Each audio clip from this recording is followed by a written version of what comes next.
26 minutes past 7 a.m. We now move to our second segment of the day. We quickly look at what the dailies are holding for you this Thursday morning, and I start you off with a copy of the Daily Nation. The main read: he died because I'm poor, says mother of boy injured in head. This is a story that made headwinds on Tuesday. An incident that happened in Kiambu County of a young boy, Travis Maina, two and a half-year-old, who was hit with a fork djembe on the head. This is with one of his brothers. The parents said the mother had taken the son to hospital. That is at the Thika Level 5 hospital. But the doctors told the family that they lacked specialized equipment to handle the case, and hence referred the family to Kenyatta National Hospital. But details emerging is Judy Muthoni, who is the mother, 29-year-old, says that KNH did not take action because she couldn't raise 20,500 for bed. Mother, there has been a lot of ongoing conversation with respect to what really happened as from the time when the mother took the son to Kenyatta after he was referred there from Thika Level 5. But KNH, in its defense, says that clinical examinations on the patient, including CT scans and blood tests, confirmed a penetrating injury into the brain swelling with ongoing bleeding and possible infection.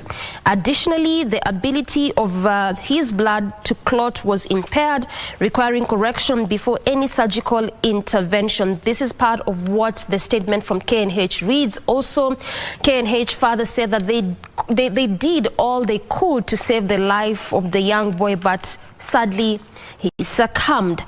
And away from that, just when you thought that the wars in Parliament were over, looks like we are being treated to something new, and this is jostling for position. This is even as party leaders now are in dilemma as MPs sit in lucrative House committees. This is MPs from both factions, fighting to sit in very lucrative positions in Parliament. Also, it's important to note that in this Parliament, that is the 13th Parliament, 10 new committees have been added to the existing 33 ones, making a total of 43 committees, and this is inclusive of the Diaspora Committee.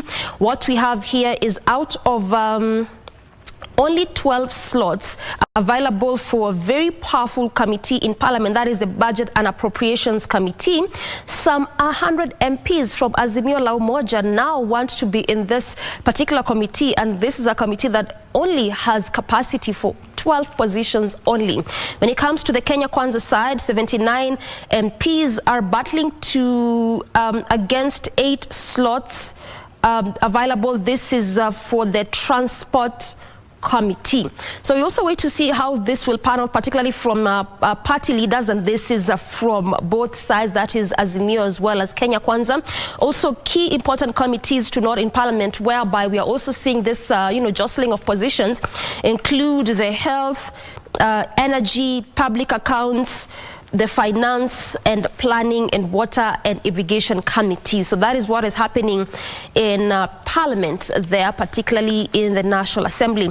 Also, as that is taking place, all set for cabinet nominees vetting. This is even as the National Assembly Speaker already approved the Committee on Appointment setting the stage for the vetting of the CS nominees, and also this will trickle down to the PS nominees after the interviews are concluded. So this is the Committee on Appointment which is set to conduct this. This article well highlights some of those members that have been appointed to this very powerful committee there. Also, what we are gathering is that the COA is expected to table its report on the CS nominees vetting on or before October 27th, and this vetting, so to speak, is set to commence next week. Part of what is also coming out is that there had been concerns that Parliament should not be used to approve people with integrity question. This is even as what is coming out is that there's a possibility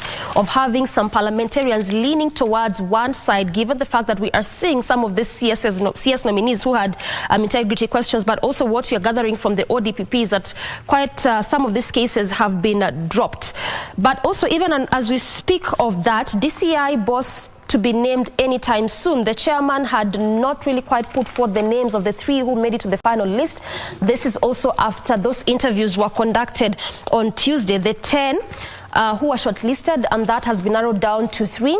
The 3 are the head of Internal Affairs Unit, that is Amin Ibrahim Mohammed, Director of Reforms at DCI Eliud Kipkoech Langat, and Principal Assistant to the Inspector General Munga Nyale. These are the 3 out of the 10 who have made it to that final list, which is supposed to be presented to the president, so to speak, the nominees. And also what we know is that the president has by law 7 days window to announce his pick. So the Funyula MP, Ondo Mudenyo, also argued that the removal of the commissioner is set out in Article 251, and any process outside that will be a waste of time. This follows what the Senator Edwin Sifuna said, that the charges should he said that should the motion come to the floor of the House, he will oppose it, adding that the procedure of removing the commissioners is explicit in Article 251 of the Constitution, and the article states that a person desiring the removal of a member of a commission or holder of an independent office on any ground specified in Clause 1 may present a petition to the National Assembly setting out the alleged facts constituting that ground. So we wait to see what will be decided today at the Senate, how that will actually go down. The last story that I will sample on this particular paper is fast-track relief food distribution state told. This is a discussion that was going on in Parliament yesterday at the National Assembly, and the government was asked to fast-track the distribution of relief food in various parts of the country facing hunger, as the current drought situation is at its worst, especially in arid and semi-arid areas due to lack of adequate rainfall. MPs from Meru and northeastern region warned that the situation was getting out of hand, as they have recorded a number of deaths in the region. And Mbere locals ran out of wild fruit due to the drought situation. So this is a problem that is affecting most parts of Kenya, and it is indeed a national issue. So it has been covered here. Those are some of the stories making news in the People's Daily. To you, Mike. Yes, thank you, Stephanie and Doreen. Briefly, we're going to take a look at the Star, what's in the headlines on the Star newspaper. Feed millers have said that lifting the ban for the GMO, lifting the GMO ban will allow importation of soya bean meal and yellow maize from GMO to non-GMO sources. Martin Kinoti, Association for Kenya Feed Manufacturers Secretary General, said that the ban crippled the country's ability to respond to food and feed crisis. Moving on to politics. President William Ruto has said yet again that he has vowed he will not allow corruption in his government. Speaking in State House when he hosted the presidential agents for lunch yesterday, the president said that there will be no corruption in the civil service and public service. Next up, Education CS George Magoha has challenged the Working Party to be bold enough in the recommendations they submit about the university sector. Magoha has said that the team led by Raphael Munavu should be able to advise President William Ruto effectively after 6 months. Still on the Star. Still matters about the feed mills. Feed millers have said that the lifting of the GMO ban will allow the importation of soya bean. This is still a story that we've talked about earlier, but what Kinoti said is this will lead to loss of jobs if they are not taken care of as soon as possible. Moving on to matters business, the Nairobi Securities Exchange is keen to list agribusiness state farms, even as the government prepares to privatize at least 10 entities within the next 1 year. This widens its target from an initial list of profit-making entities, mainly in the financial and energy sectors. That was a brief look at the Star newspaper. Moving on to Marie. Thank you. Thank you very much. I'm looking at the Standard newspaper here, where definitely the graft cases have been mentioned by my colleagues. And police statistics reveal prevalent crimes in Kenya, that is the regions, and Meru, Lamu, Kirinyaga, Murang'a, and Embu have been listed as having the highest crime rates. Kwale, Kakamega, and West Pokot counties as the counties with the lowest crime rates. It shows that only 18 counties have scored below the national average of 170 crimes per 100,000 people. So the report there shows regions that have high crime rates and the lowest. And in terms of absolute numbers, Nairobi recorded the highest number of crimes, that is at 6,686, followed by Kiambu at 5,715. Meru has 5,032, Nakuru 4,282, and Machakos 3,271. So the five accounted for nearly a third of all the crimes reported in the county last year. So you can actually get a copy of the Standard just to look at those statistics by the National Police Service. Also highlighted in the Standard is the court case by the LSK, where the court has halted the CAS hiring of CASs. This is because of a court case filed by the LSK, and the LSK argued that the CAS have a similar role as PSs and will deplete Kenyans' pockets. You know, it's almost like a duplication of roles. So there is also that case being highlighted there in the Standard.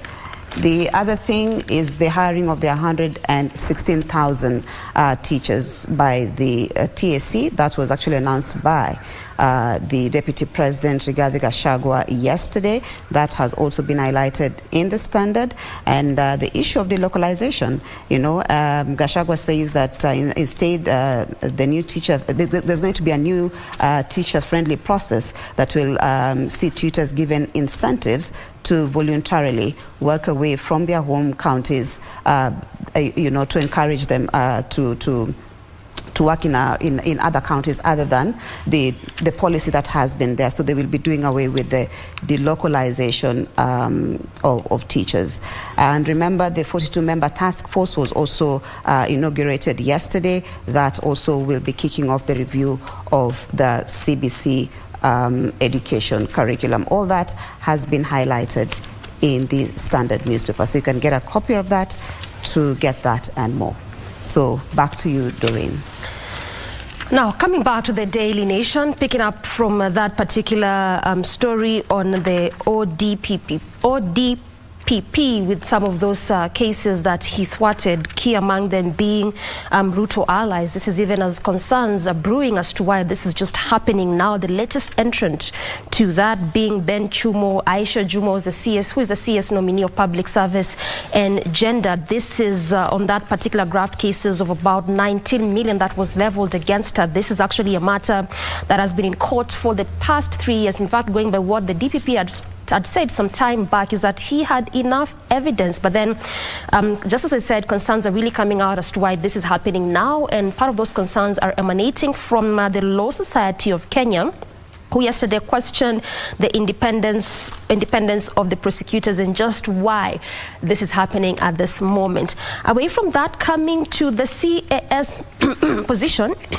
excuse me, this is a Chief Administrative Secretary's position that was set up in 2017 with the former President Uhuru Kenyatta, and as it were, this was just one of those positions to award loyalists. And fast forward, the courts, of course, thwarted and say that this needs not to be there, citing it being unconstitutional. But then we are aware that the Public Service Commission had invited public views in respect to these particular positions, whether they need to be there or not, and at the same time had also asked for interested members of the public to apply for the same position. But then what we are currently learning is that the Labour Court stop the creation of this particular position. And also this follows what the Law Society of Kenya says, just protesting the move, saying that it is illegal and one that will keep the wage bill high. We are also having so much conversation surrounding the issue of reducing on that, the wage bill, just trying to trim and cut down, but then adding these positions to the executive, going by what we have here, then this will increase the wage bill. Also, this is taking cognizance of the fact that in addition to the 42 PS positions that were there in the former government, we have now an addition of 8 more, making a total of 50. So when you add that to the CS's position, then that is why they are saying that then this is going to add to that wage bill. So we wait to see, how this will pan out, given the case is supposed to be had, I think, on October 28th, in respect to whether these positions need to be established or not. But also what we have is that, unlike the previous government, the CS nominees were never subjected to competitive recruitment. That was in the previous government. But in this particular one, just as we've said, the Public Service Commission had asked members of the public to apply for this position. So sort of quite making it competitive. Nonetheless, the courts, the Labour Court, has already made its pronouncement on the matter. Also, the issue of pending bills in counties coming out strongly. One of those things that good number of county bosses had to deal with from that day when they took oath of office, and now a number of governors have blamed this delayed in disbursement of funds to the counties by the National Treasury for huge amount of these pending bills. Just the county bosses blaming this now on the national government, also going by what some of them are saying, key among them being Tharaka Nithi governor, that is Muthomi Njuki, who now talked of a standoff involving the Controller of Budget, Office of the Auditor General, and the counties. And he also says that or rather, he talks to the government saying that the functions that have been devolved, and this need to be matched with resources. Also, we've talked about how, of course, there's some functions that were devolved given when we had, the counties from 2010. But what is coming out is that, yes, functions were devolved, but some of these funds still are domiciled in the national government. So then what is the point of having functions devolved, but then there are no funds to back this function? So these some of those things that some of those county bosses are complaining about. Also, Kisii Governor Simba Arati saying that when you devolve more functions, essentially more money needs to follow, citing the issue of education as well as ECDE, saying that most counties are now unable to employ ECDE teachers because of lack of money. Just ideally calling on the national government to see how best they can devolve, some of these resources and ensure that they really reach the counties on time. But they are also saying that they are aware that some of these pending bills were questionable. Remember that oftentimes we talked about the issue of having a bloated wage bill and ghost workers in some of these counties that would ultimately result to some of these pending bills. So yes, they say they are aware of this. Nonetheless, still, national government should ensure that funds follow the functions that have been devolved. Again, being Entertainment Thursday for the lovers of Rumba, those that remember Franco Luambo Makiadi. Oh yes. So then fans mark 33 years since his death. I'm so sure that whether or not you are from the 80s, 70s, 90s, we talk about rumba music as music that suits the soul, muziki bila jasho. So regardless of generation, I'm so sure the rest of us know this guy. From Marie, Mike, Steph. Franco was such a big name back in the day. Still is, to some extent. Mimi, I can't see simkumbuke vizuri unless I hear the song. I have faith my people. Marie, I'm so sure. Definitely. I mean, that was, me growing up, definitely. And, in our homes those days, those were the records that were being played. So there's no way I could actually miss Franco's, records. Yeah. His music is always such a vibe, it just gets you going. I actually grow to love Franco, not because I'm from back in the day, but because of my dad. Anytime he would come in the house, hata kama mna watch news, that's how news would stop, and you would listen to Franco's music, and he would have been 84 today. Yeah. Right. Steph just failed the test. I failed. I failed my people. But probably I might know his music. Maybe it's the name that, yeah, nimesahau. Yeah. I'll send you some records. Please do. Yeah. Please do. So on to People's Daily. Again, we have some interesting things over here, some light things. So I'm going to tell you 10 myths about backache you need to forget. So one, it is an unavoidable side effect of aging, and they say this is not true. You do not have aging doesn't have to be painful. So this is a myth if you have been believing that. And also, don't lift heavy things. They say that it doesn't matter how much you lift. What matters is the position of lifting. So you need to not bend your body or twist it when you're going to pick something that you want to carry. And another one, the third one, bed rest is the best cure. They say bed rest is good, but this is a myth, because once you do it too many times, then it becomes a problem.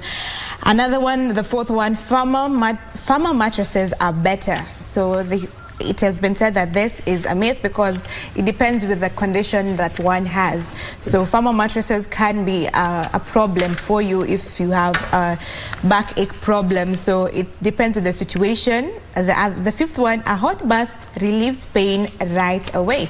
They've said that there are a few things as relaxing as sinking into nice warm bath, but doing so after injuring your back could actually make your situation worse by increasing inflammation. The others I'll just mention: massaging worsens back pain. That is a myth. Exercise is bad for back pain. Back pain is as a result of injury.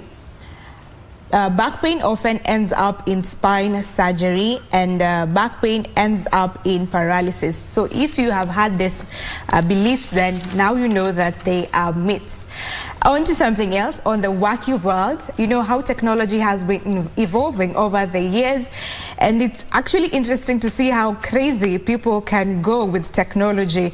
So here they say how technology is keeping the dead alive. How so? So the morgue keeps dead alive as bots you can talk with. And I've gone ahead to mention that a funeral agency in Sweden is working on a project that it hopes will offer people comfort by allowing them to speak to deceased loved ones. The funeral agency is now extending its offers beyond the normal to create computer bots powered by artificial intelligence that can offer comfort to living relatives by speaking just like the deceased. And it goes to explain it, but how crazy can this be, Mike? What do you think about that? You know, it's crazy in terms of technology and where we've come and where we're going. Let's go to a story that I want to ask you guys, yeah? Yeah. Bongo star Harmonize. I'm sure we're all familiar with Harmonize. And his wife, Frida Kajala, they have tattooed initials of each other's name again. Well. I think the big word there is again. So they did remove it. Okay, so here's the story. Initially, they had tattoos of each other's initials on their necks. Then they got the tattoos removed, but now they've tattooed again.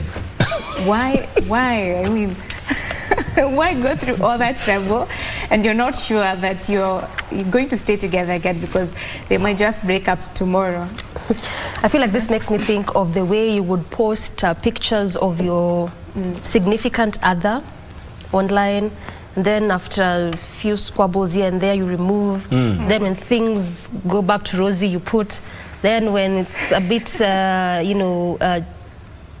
so bad you again remove. Yeah, more or less like that. It looks like relationships these days are and not quite depending stable on the season. So when it's rainy, when it's sunny. You know what I feel about this whole new type of relationships that I'm seeing and viewing these days. I like to call them Instagram relationships, just like Doreen put it in terms of, when everything is nice and sunny, sunshine and lollipops, you post them. When just a bit of trouble, like, you know, the salt shaker didn't have any salt last night, you know, you delete photos of each other. So if we're there now. I think for me, I mean, tattooing is not something that I would encourage any young person to do. No matter how much you're in love with someone, I think, I mean, like you said, doing it again. So what happened, you know, and I thought tattoos are actually permanent, so I'm even surprised that actually you can actually do away with them and then do it again. Maybe it's their way of recommitting. You never know. You know, the way you can do your wedding vows. Wow. Yeah, and what's crazy is that some people go ahead to tattoo people that do not even know them. Like there's a time, some time back, a fan of Diana Bahati actually tattooed her because she loves her so much.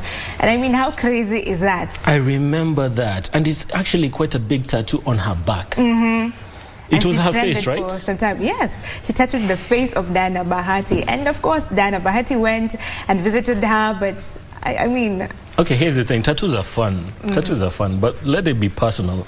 If you're commemorating, you know, if it's your parents are, that makes sense. Something does it? Or a sibling. Or a sibling. Yeah. Or your child. Yeah, you know. That but your partner. Yeah, people change, things change, so you be careful. And I think I'd agree with Marie 100% on that one. Do not. Don't. Don't. Because you see, life is always, how would I describe it?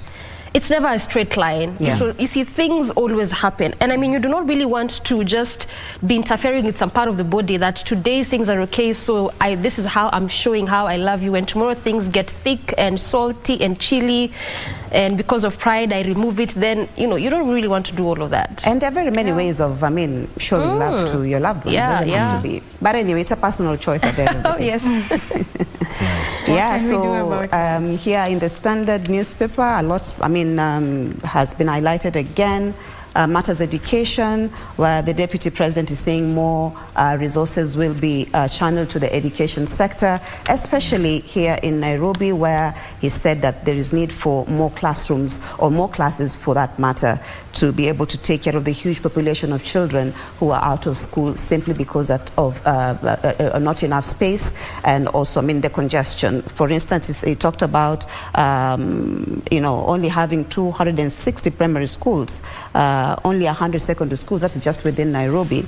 And also talking about that out of the 286 public primary schools in Nairobi, you know, 81 are secondary schools. So not enough classrooms for students within the city. But again, it's the Kenya Kwanza, you know, agenda to invest more in matters education infrastructure. Also highlighted here today is World Sight Day. I think, Doreen, Ayeta, you'll agree with me.